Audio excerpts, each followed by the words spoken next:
Bonjour et bienvenue dans ce podcast sur la sécurité pour un GSUB Bordeaux. Je suis Jérémy Truffier, élève de 4e année de cette école. Curieux au sujet de tout ce qui tourne autour de la sécurité, j'ai décidé de participer au laboratoire sécurité d'un GSUB Bordeaux. Ce podcast est donc le compte-rendu de mon dernier projet accompli au sein de ce labo et portera sur les antivirus et les virus indétectables. L'objectif premier de ce projet était de développer un virus le plus furtif possible. L'objectif sous-jacent, quant à lui, était de me familiariser avec l'assembleur, les différents types de virus et tout ce qui concerne leur détection. Tout d'abord, avant d'essayer de réaliser un virus invisible aux yeux des antivirus, il est indispensable de connaître ces derniers et de détailler avec précision quelles méthodes ils utilisent pour détecter les virus et ainsi assurer la protection de nos machines. Ensuite, bien évidemment, nous verrons comment contourner ces méthodes. Des explications théoriques, mais aussi techniques, avec quelques démonstrations. Commençons dès à présent par les différentes méthodes de détection. La méthode la plus connue est bien entendu la détection de la signature d'un virus en utilisant la base de données virale de l'antivirus. Dès qu'un nouveau virus apparaît, les éditeurs d'antivirus sautent dessus afin, dans un premier temps, de trouver une signature commune et constante à toutes les copies de ce virus. Cette signature est tout simplement une suite binaire relativement courte qui servira d'identification pour le virus. Cette signature doit être la plus courte possible pour ne pas fournir une base virale trop imposante. Mais elle doit également être suffisamment longue pour éviter de détecter un fichier sain qui comporterait le même morceau de code. Lors d'un scan, l'antivirus recherchera chaque signature virale dans les fichiers scannés à la recherche d'un fichier potentiellement infecté par un virus. Alors, la détection de signature ne suffit pas, car elle implique un intermédiaire. C'est l'éditeur du logiciel qui doit sortir rapidement une nouvelle base de données virale, plus à jour, pour éviter tout dommage. L'analyse heuristique, présente dans la grande majorité des antivirus, se distingue par sa particularité à détecter des virus non encore référencés. Pour cela, elle va donc se baser sur les 3 points suivants: analyse comportementale, détection de méthodes de contournement communes et la sandbox, que je vais détailler dès maintenant. Le premier, c'est l'analyse comportementale. Notre heuristique va désassembler le fichier potentiellement dangereux, à l'exécution par exemple de ce dernier, puis observer le code à la recherche de suites d'instructions dangereuses ou des appels système suspicieux. Cela peut être par exemple l'appel à des méthodes de partitionnement ou d'effacement en masse dans des répertoires interdits, comme System32 sous Windows. On ne va pas autoriser une application qui comporte du code permettant de déplacer des fichiers de System32.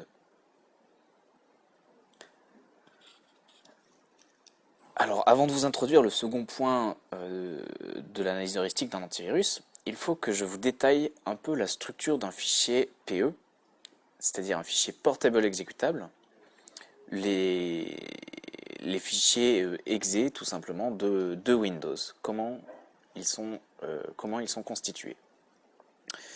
Donc, chaque fichier est décomposé en plusieurs parties, donc, que vous voyez sur le côté de l'écran.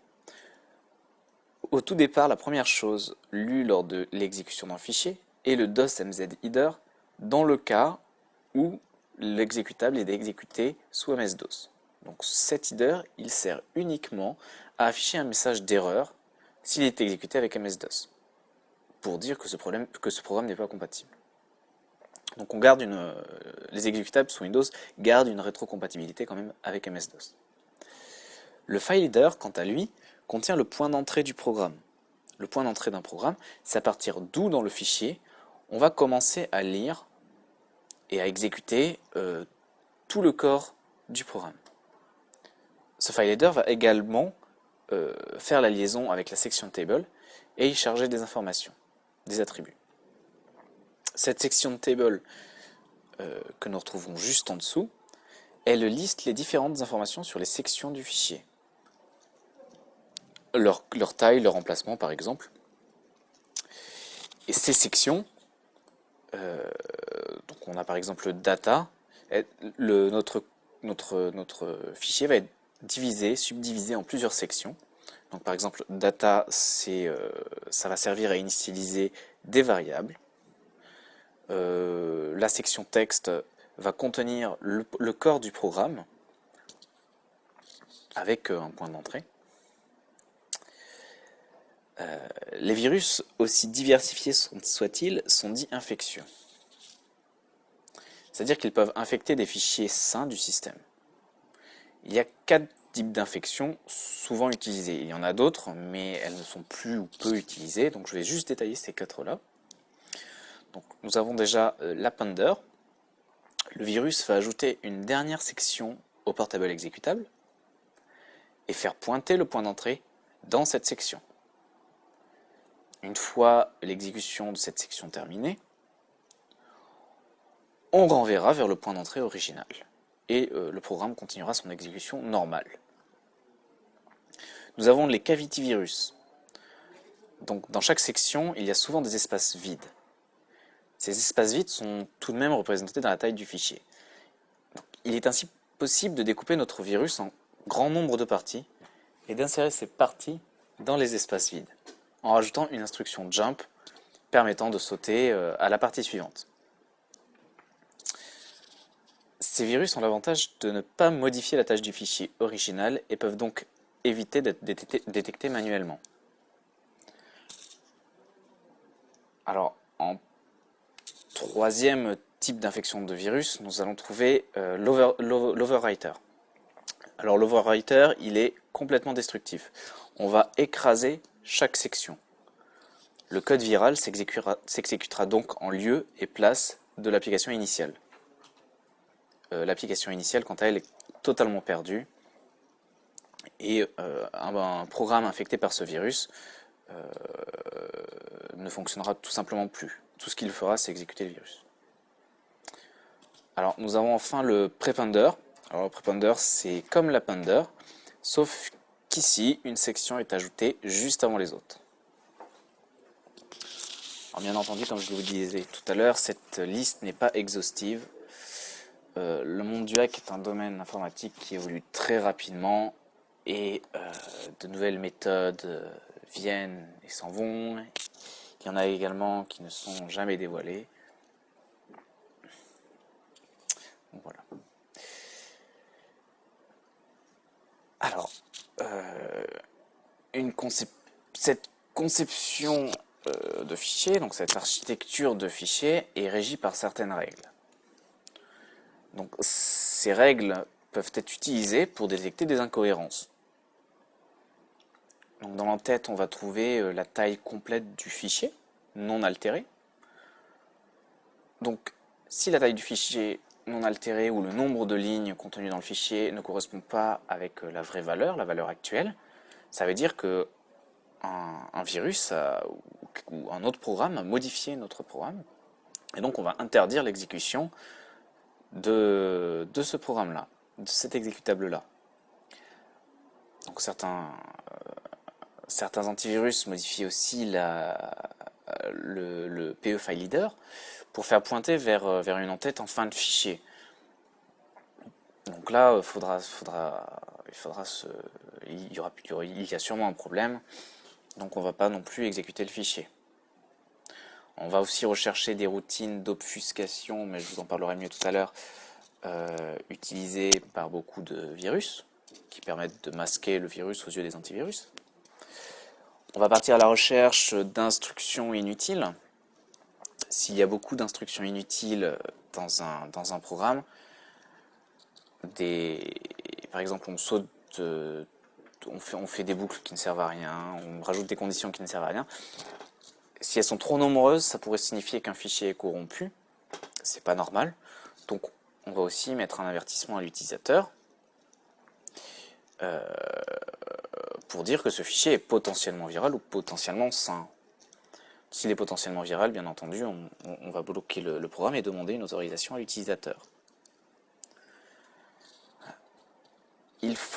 Alors, le problème des antivirus vis-à-vis de cette partie-là, de cette conception suspecte du du fichier, c'est que passé un temps, il y avait beaucoup de compresseurs de code ou d'obfuscateurs de code qui étaient des programmes totalement légaux qui permettaient, on leur donnait un exécutable en entrée, donc un exécutable d'un programme qu'on avait fait par exemple, qui faisait une dizaine de mégaoctets. En sortie, il nous redonnait un exécutable qui ne faisait plus cette fois-ci que 1 ou 2 mégaoctets, puisqu'il aura nettoyé l'exécutable et il aura il aura compressé d'une certaine manière que dès qu'on commence à l'exécuter, il se décompresse automatiquement en mémoire et continue de s'exécuter. Donc ça ne pose aucun problème, c'est pas un virus, rien du tout. Mais beaucoup de virus utilisent les mêmes méthodes pour cacher justement leur virus aux yeux des antivirus. Donc les antivirus récents n'autorisent pas forcément ces programmes qui sont compressés, obfusqués. Beaucoup de ces programmes ne fonctionnent désormais plus. C'est un peu dommage, mais en même temps ça nous permet de détecter un grand nombre de virus selon des critères assez simples et évolutifs. Finalement, la dernière méthode, c'est la sandbox. On va dérouler le programme, on va l'exécuter et voir ce qu'il s'y passe. Alors, on va pas le faire n'importe comment. L'antivirus va instantanément créer un environnement virtuel de test, donc basique, tout simple, en conservant un accès en lecture au système d'exploitation, puis exécuter l'application dans cet environnement clos. Si l'application veut écrire dans certains fichiers, alors ces fichiers sont écrits directement dans l'environnement et l'application est autorisée à les réécrire.